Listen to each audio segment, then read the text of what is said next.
Bonjour, dans cette vidéo, nous aborderons la digestion des aliments concernant la troisième année collégiale. Les aliments que nous mangeons sont très variés qui sont constitués de plusieurs aliments simples.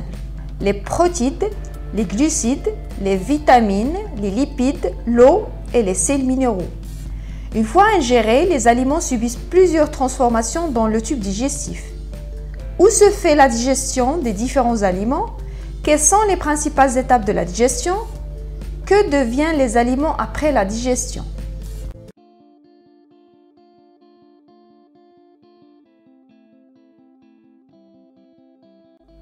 Voici l'appareil digestif de l'homme. Commençons par le légender. Les aliments vont entrer tout d'abord par la bouche, circuler dans l'œsophage, arriver jusqu'à l'estomac, passer dans l'intestin grêle, puis dans le gros intestin, et une partie va ressortir sous forme d'excréments par l'anus. Tous ces organes représentent le tube digestif, qui est la cavité dans laquelle circulent les aliments.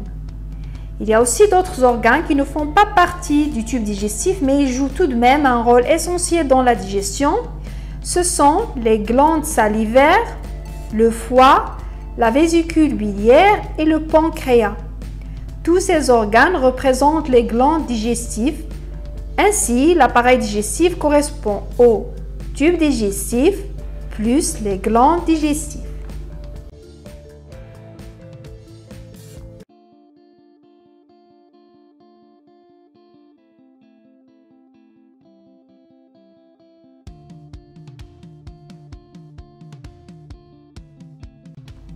Quelles transformations subissent les aliments dans chaque organe du tube digestif?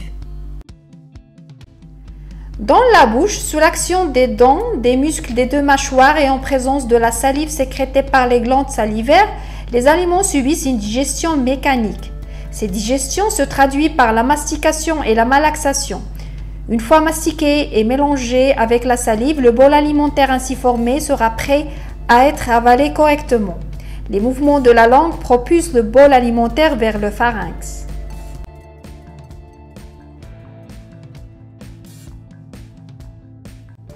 Pour les glandes salivaires, il existe trois paires principales qui produisent de la salive. Et la salive, c'est un liquide biologique sécrété par les glandes salivaires et constitué à 99% d'eau.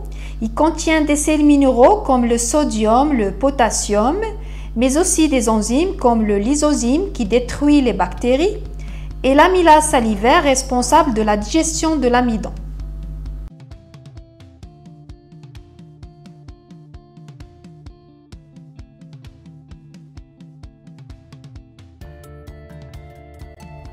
Maintenant, on va savoir comment ça se fait la digestion de l'amidon par l'amylase salivaire.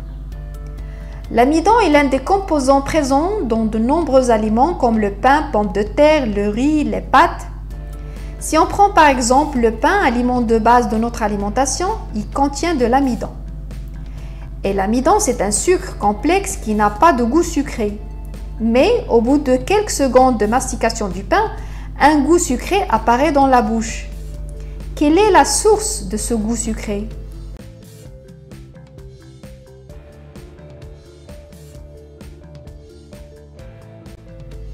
Pour répondre à cette question et comprendre ce qui se déroule dans notre tube digestif, on réalise une digestion in vitro de l'amidon. Et lorsqu'on parle de digestion in vitro, ça veut dire qu'il se fait à l'extérieur du corps dans des tubes à essai.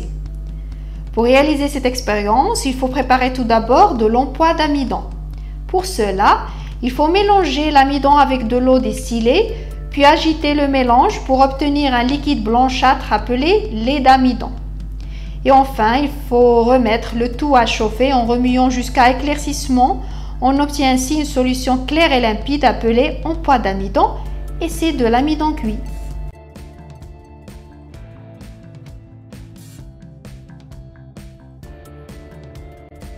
Après, on place deux tubes à essai au bain-marie à 37 degrés la température corporelle.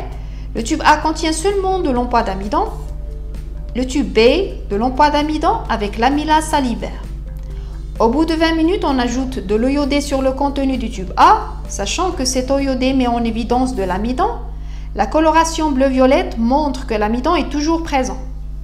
En revanche, la même manipulation réalisée avec le contenu du tube B n'entraîne pas l'apparition de cette coloration. On en conclut qu'il n'y a plus d'amidon. Et si on ajoute de la liqueur de Feeling sur le contenu des deux tubes A et B, on chauffe jusqu'à ébullition, sachant que la liqueur de Feeling met en évidence la présence des sucres réducteurs ou bien sucres simples. Pour le tube A, pas de précipité rouge brique, ça veut dire pas de sucre réducteur. Par contre, pour le tube B, on observe que le mélange liqueur et poids d'amidon initial devient rouge brique. Nous pouvons déduire qu'il y a des sucres réducteurs dans le tube B alors qu'on y avait mis de l'amidon au début. On constate la disparition de l'amidon et l'apparition des sucres réducteurs dans le tube B, contenant de l'amylase salivaire, alors que l'amidon est toujours présent sans apparition de sucre réducteur dans le tube A où il n'y a pas d'amylase salivaire. Comme la seule différence entre les deux tubes A et B est la présence ou non de l'amylase salivaire, on peut en déduire que l'enzyme appelée amylase est responsable de la transformation d'amidon en sucre réducteur ou bien simple. Cette transformation réalisée ici in vitro permet de penser que dans notre bouche, on a le même enzyme, l'amylase salivaire, qui agit de la même façon. Et donc, il permet la transformation d'amidon contenu dans plusieurs aliments, comme le riz, pommes de terre, en sucre réducteur, qui est le maltose.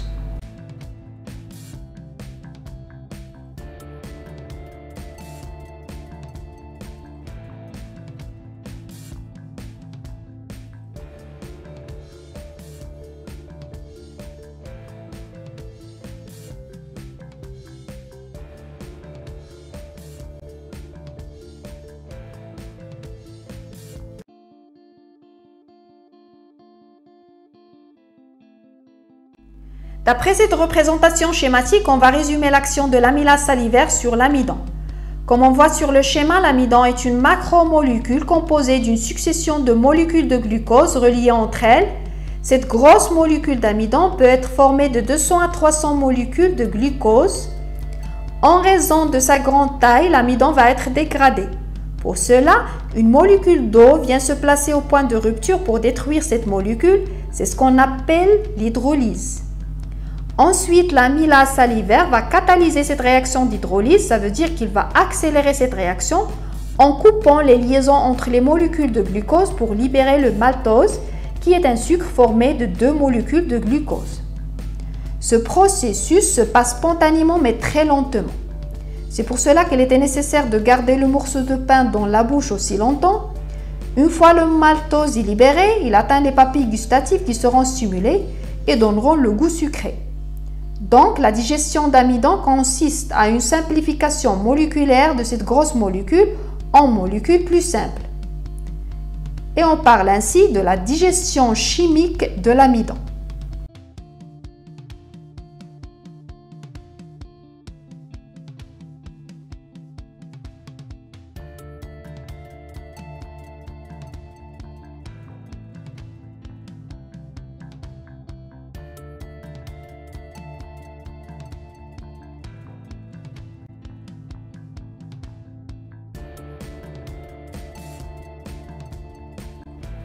Qu'est-ce qu'une enzyme?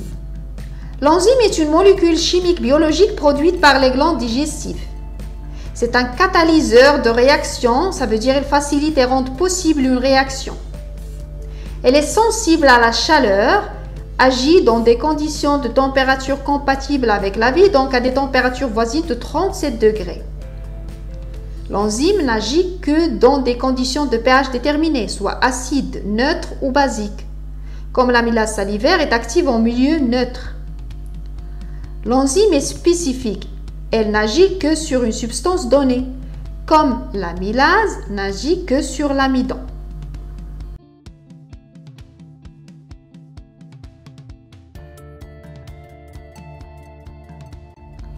Au niveau de la bouche, les aliments subissent une digestion mécanique par mastication assurée par les dents qui coupent, déchirent et broient les aliments, les muscles masticateurs, la langue et la salive. et une digestion chimique qui complète la digestion mécanique et se fait en même temps par l'amylase salivaire, cette enzyme contenue dans la salive et qui transforme l'amidon en maltose. L'amylase permet la réaction suivante: amidon plus amylase salivaire plus eau à 37 degrés et libère ensuite le maltose plus amylase salivaire. L'efficacité de l'enzyme n'est pas modifiée au cours de la réaction et elle reste intacte après la réaction. C'est un catalyseur qui rend possible cette réaction.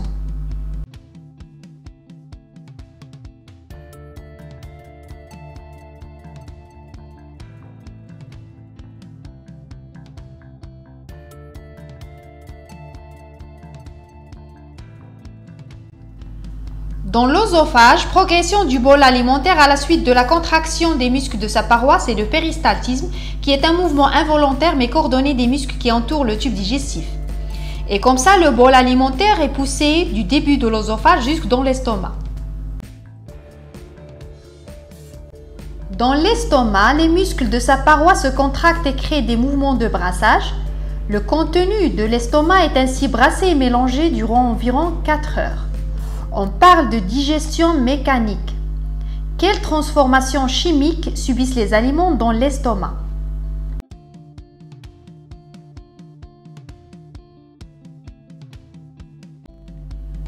La digestion in vitro des protides. Pour réaliser cette expérience, on place au bain-marie à 37 degrés Celsius un tube A contenant des fines particules de blanc d'œuf cuit dans de l'eau et dans un tube B du blanc d'œuf mêlé au suc gastrique de l'estomac, toujours avec de l'eau. Après 1 heure, le contenu du tube A n'a pas changé d'aspect alors que celui du tube B s'est éclairci. Le blanc d'œuf, aliment d'origine protidique, a été transformé par le suc gastrique en un autre protide qui s'est solubilisé. On en conclut que le suc gastrique permet la digestion des protéines.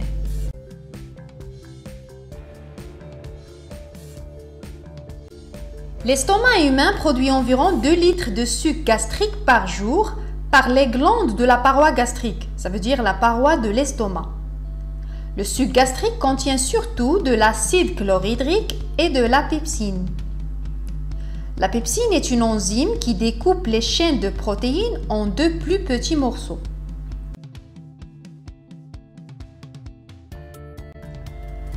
La pepsine, comme je viens de le dire, elle possède la propriété de couper les enchaînements d'acides aminés formant les protides, toujours par réaction d'hydrolyse, et libère ainsi des chaînes courtes d'acides aminés, ce sont les polypeptides. La pepsine est active en milieu acide en présence d'acide chlorhydrique.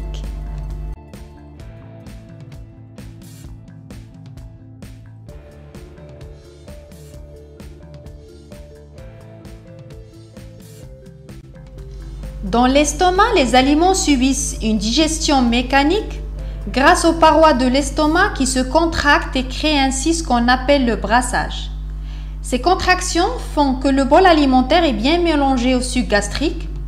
Après quelques heures de brassage, le bol alimentaire est devenu une masse plutôt liquide qui porte le nom de chymie. Et une digestion chimique sous l'action du pepsine, cette enzyme contenue dans les sucs gastriques, en milieu acide, elle digère partiellement les protéines, autrement dit, elle les découpe en petites chaînes de quelques acides aminés, les polypeptides. La pepsine permet la réaction suivante: protide plus pepsine plus HCl qui rend le milieu acide pour activer la pepsine en présence d'eau, et la pepsine n'agit que dans des conditions de température voisine de 37 degrés Celsius.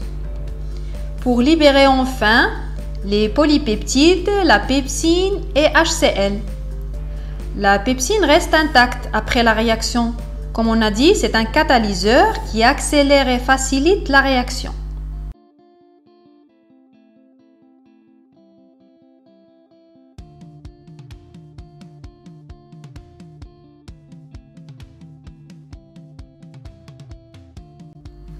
Toujours grâce au péristaltisme, le chyme poursuit son trajet en direction de l'intestin grêle.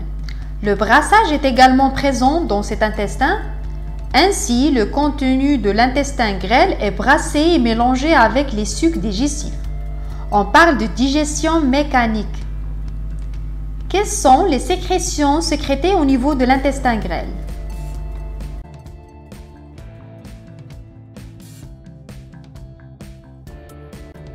L'intestin grêle fait suite à l'estomac et plus particulièrement le premier segment de l'intestin grêle qui est le duodénum. Il a une forme de C et lié à des glandes digestives. Ce sont la vésicule biliaire et le pancréas qui produisent des substances qui déversent dans le duodénum. Ce sont la bile qui provient de la vésicule biliaire par le canal cholédoque et qui est sécrétée par le foie. Et les sucs pancréatiques sont également retrouvés dans le duodénum suite à leur sécrétion par le pancréas via le canal pancréatique. En plus des sucs intestinaux qui sont produits par les glandes intestinales situées dans la paroi de l'intestin grêle. 3 substances sont déversées dans le duodénum. Quel est leur rôle dans la digestion?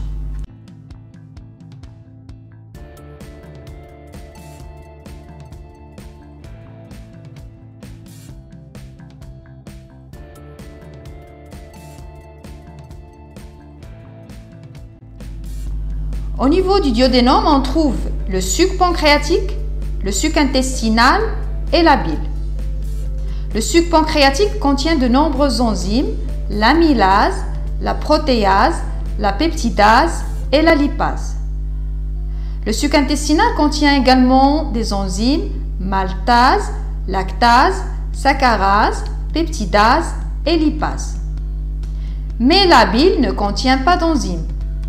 C'est pour ça qu'on dit que le suc pancréatique et le suc intestinal, ce sont des sucs digestifs.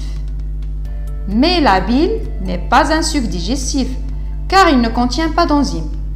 Mais la bile aide à digérer les graisses qui se transforment en émulsions lipidiques.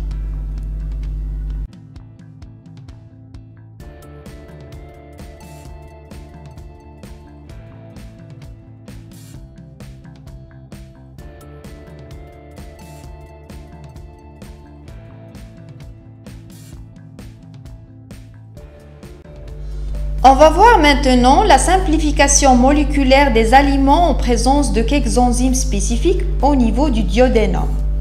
L'amylase pancréatique joue le même rôle que l'amylase salivaire déjà vue.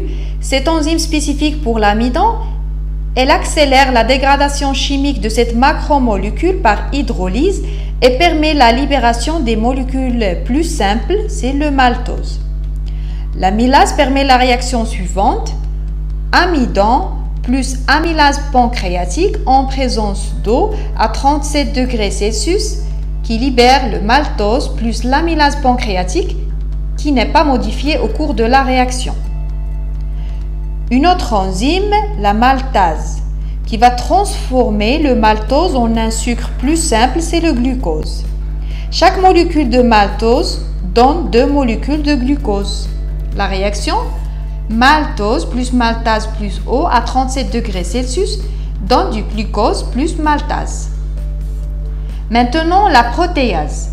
Cette enzyme spécifique des protides et qui brise les liaisons peptides des protéines et libère des chaînes courtes d'acides aminés, ce sont les polypeptides, toujours par réaction d'hydrolyse. Protide plus protéase plus eau à 37 degrés Celsius libère des polypeptides plus protéase. La peptidase est une enzyme qui hydrolyse les polypeptides en scindant les liens reliant les acides aminés entre eux. Polypeptides plus peptidase plus eau à 37 degrés Celsius libère des acides aminés plus peptidase. Les acides aminés sont le résultat final de la simplification des protéines.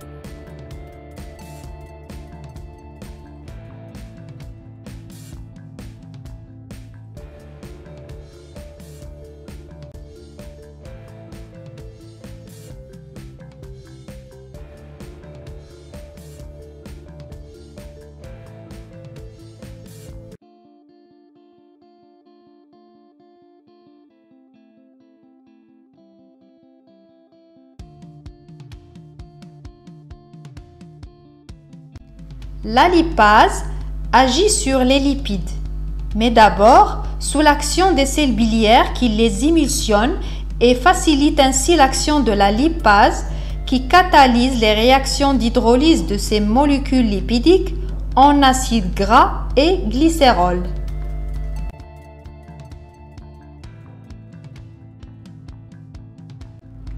La digestion au niveau de l'intestin grêle, on a une digestion mécanique. Encore une fois, le brassage et le péristaltisme sont présents dans l'intestin grêle. Le brassage permet aux chymes d'être bien mélangés au suc digestif. Et le péristaltisme favorise l'avancée des aliments. Et une digestion chimique, grâce aux enzymes des sucs intestinaux et sucs pancréatiques et à la bile. L'amylase pancréatique agit sur l'amidon et produit le maltose. La maltase agit sur le maltose et produit le glucose. La saccharase agit sur le saccharose et produit le glucose. La lactase agit sur le lactose et produit toujours le glucose. Le glucose est le résultat final de la simplification des glucides. Maintenant, la protéase qui agit sur les protides et produit les polypeptides. La peptidase qui agit sur les polypeptides et produit les acides aminés. La lipase qui agit sur les lipides, mais après la réaction de la bile qui facilite l'action de la lipase et libère ainsi les acides gras et glycérol. Au niveau de l'intestin grêle se termine la digestion de toutes les molécules complexes et le produit obtenu au niveau de cet intestin grêle appelé chyle intestinal.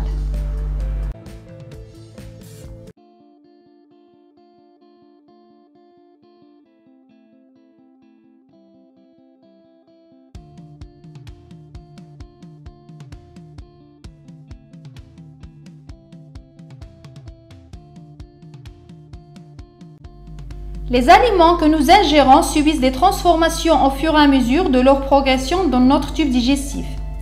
La première transformation se fait dans la bouche, puis la seconde dans l'estomac et enfin la troisième dans l'intestin grêle. Ces transformations se réalisent par deux types d'actions, une action mécanique et une action chimique. Commençons par l'action mécanique qui permet la dégradation des aliments tout d'abord par une mastication dans la bouche, suivi d'un brassage dans l'estomac et enfin par péristaltisme dans l'intestin grêle grâce au mouvement combiné des muscles qui composent la paroi du tube digestif. L'action mécanique va permettre d'obtenir des petits fragments qui vont ensuite être attaqués chimiquement par les enzymes digestifs. L'action chimique se fait tout d'abord dans la bouche grâce à la salive produite par les glandes salivaires et qui contient des enzymes comme l'amylase salivaire. Puis dans l'estomac, grâce au suc gastrique produit par les glandes de la paroi de l'estomac, ce suc gastrique contient de la pepsine et l'acide chlorhydrique. Cette digestion chimique se poursuit dans l'intestin grêle sous l'action des sucs intestinal et pancréatiques qui contiennent des enzymes spécifiques, l'amylase pancréatique, la maltase, la protéase, la peptidase et la lipase. Tous ces enzymes vont agir sur les aliments. Pour les glucides, comme l'amidon, sa digestion débute dans la bouche pendant la mastication grâce à une enzyme de la salive qui est l'amylase salivaire et qui conduit à l'apparition d'un sucre simple, c'est le maltose. Une action similaire se déroule au niveau de l'intestin grêle grâce à l'amylase pancréatique et enfin, grâce au maltase, le maltose va être dégradé en petites molécules de glucose. Les protides sont également des macromolécules composées d'un assemblage de petites molécules qui sont les acides aminés. La salive n'a pas d'action sur les protéines. Par contre, la présence des enzymes spécifiques dans le suc gastrique qui est la pepsine et dans le suc pancréatique il y a la protéase, ces protides sont transformés en polypeptides qui vont ensuite libérer des acides aminés sous l'action des peptidases. Pour les lipides, la salive n'a pas d'action sur les lipides ni le suc gastrique. Les lipides sont transformés dans le duodénum grâce aux lipases. Des acides gras sont libérés ainsi que du glycérol qui sont les deux constituants des lipides. L'eau n'est pas modifiée par l'action chimique, pas plus que les vitamines ni les sels minéraux, car ce sont des petites molécules qui vont donc arriver intactes au niveau de l'intestin grêle.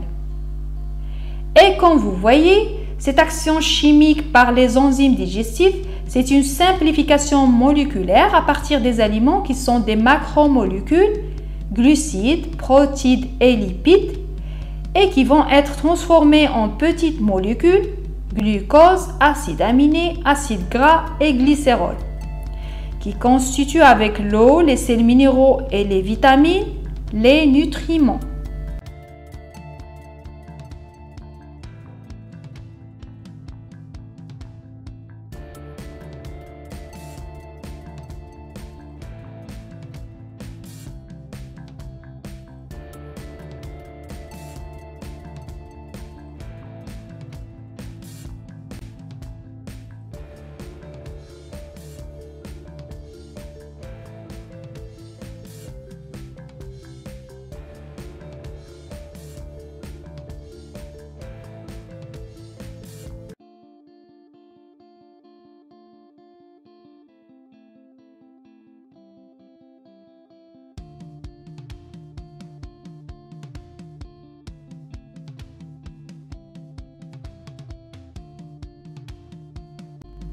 La digestion est un mode de transformation mécanique et chimique des aliments en nutriments, qui sont les acides aminés, les sels minéraux, l'eau, les vitamines, le glucose, les acides gras et le glycérol. Ce qu'il faut savoir maintenant, quel est le devenir des nutriments dans l'organisme? Si vous consultez la prochaine vidéo, vous trouverez la réponse.